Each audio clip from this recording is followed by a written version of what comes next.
se nos dice, medimos cuánta carga tiene, pero ¿cuánta es la carga óptima a la luz de la experiencia internacional? ¿Cuánta es la carga óptima en civil? ¿Cuánta es la carga óptima en familia? ¿Cuánta es la carga óptima en penal?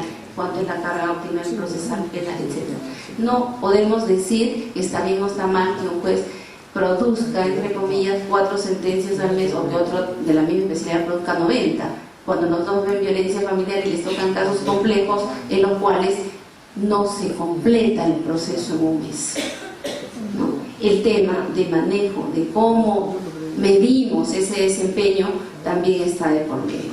Y efectivamente hay necesidad de satisfacer a ese ciudadano, y los proyectos no pueden quedarse solamente en proyectos, tienen que convertirse en actividades permanentes de las organizaciones y ser comunicados.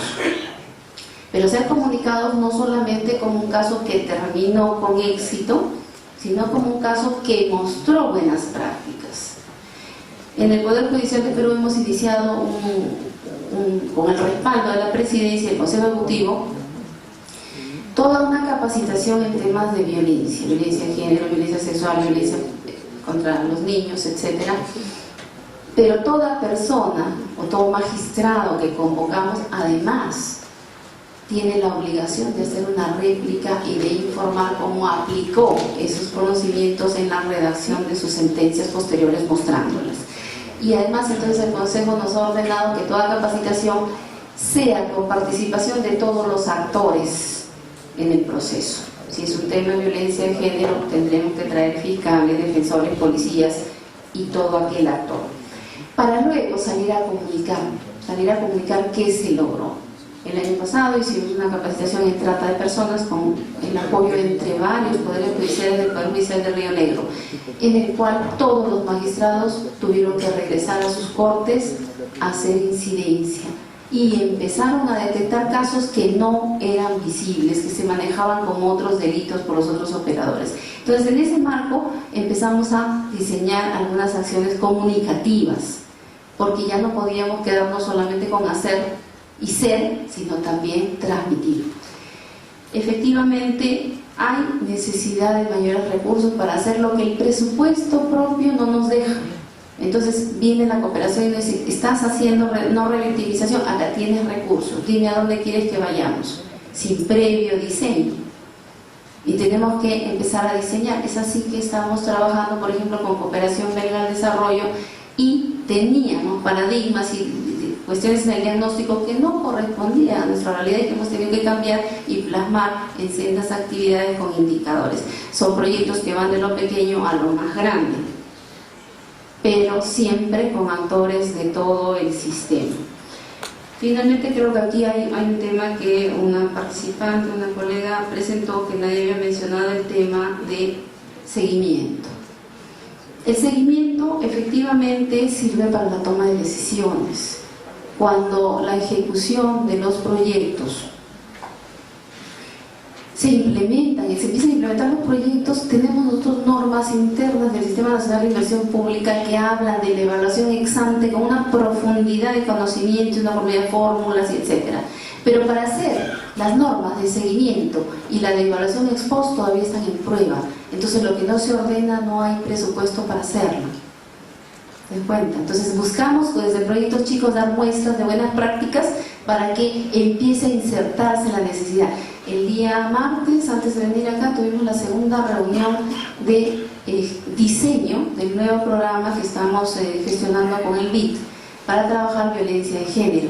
Y uno de los temas de discusión fue la cooperación técnica para hacer la línea de base de toda la cantidad de subtemas que comprendía esta cooperación en cuanto a violencia de género, si tenía repercusión en niños, en familia, en adultos mayores, y cómo y de dónde íbamos a sacar los datos para construir el sistema, pero no pensando solo en un sistema informático que es lo accesorio, que acelera el proceso, sino en el sistema donde todos y cada uno contribuyamos y podamos saber en esa suerte de mecanismo del embudo cuántos casos se dan en policía de denuncia, cuántos entran por el otro canal que puede ser el centro de emergencia, cuántos pasan finalmente a fiscalía, cuántos el fiscal denuncia ¿Y cuántos de esos denunciados recién es que están pendientes?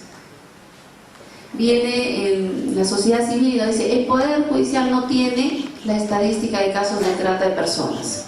La policía tiene 200 casos en denuncia. Pero ¿cuántos de esos han pasado? No lo sabemos, no han pasado, no tenemos el sistema que nos diga cuántos. Estamos trabajando en un proyecto también con UNICEF para sincerar algunas de esas estadísticas y poder dar estas respuestas. Efectivamente, los datos son necesarios. Y por eso también conversaba con Eve antes a la hora del primer intermedio, la posibilidad de que CEJA pueda apoyar, ¿no?, esa profundización de estadísticas yendo más allá, hasta las especialidades. Costa Rica tiene un importante avance del manejo de estadísticas por especialidades y costos por especialidades.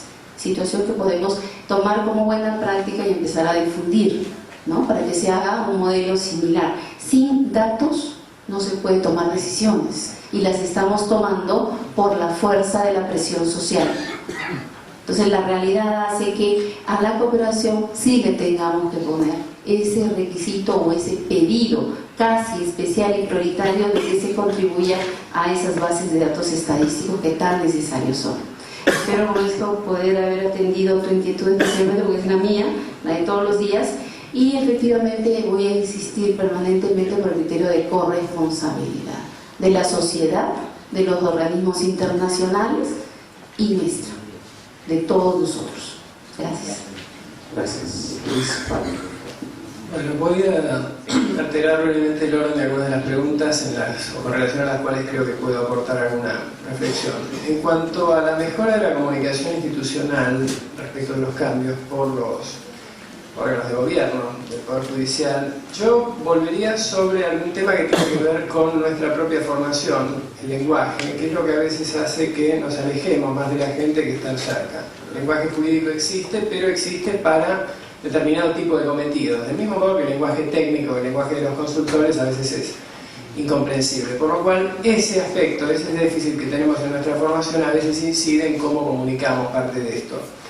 Del mismo modo, hay mecanismos más participativos como las cartas compromiso, que implican por supuesto un seguimiento de los objetivos que se plantean y ver posibilidades, ver posteriormente en qué medida se ha cumplido con el compromiso sin otra sanción que la repulsa social por no haberlo hecho, pero que implican un ida y vuelta, una participación de la gente que tiene que estar atenta a esto o a través de sus entidades representativas verificar que esto suceda.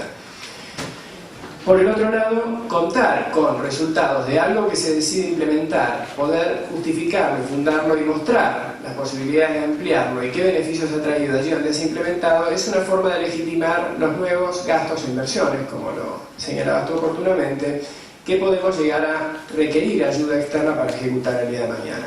Siempre poniendo énfasis en una cuestión, por lo menos desde mi punto de vista y de los sectores públicos estatales, dado que estamos en el paradigma del Estado-Nación, más allá de que este fenómeno global nos hace acercar cada vez más al Estado-región, que es que los protagonistas son los actores nacionales. Los organismos internacionales pueden dar un apoyo importante en este sentido, pero esto implica poder hacer algo que nos sirva a todos en definitiva. Me tomo de lo que reflexionabas en cuanto a la importación de modelos. Yo descreo profundamente de los modelos llave en mano, que muchas veces se han tratado de insertar en determinadas realidades porque no tienen nada que ver con el ámbito cultural, a veces hasta el ámbito local, como lo decía respecto de los 18 departamentos judiciales de la provincia de Buenos Aires, y por el otro lado porque no están legitimados por la propia participación de los agentes. Nada que se quiera introducir exógenamente va a funcionar si lo más importante que el sistema judicial tiene, que la gente que en él trabaja no está convencida de que vale la pena. Por otro lado, la consideración de las herramientas que permiten iniciar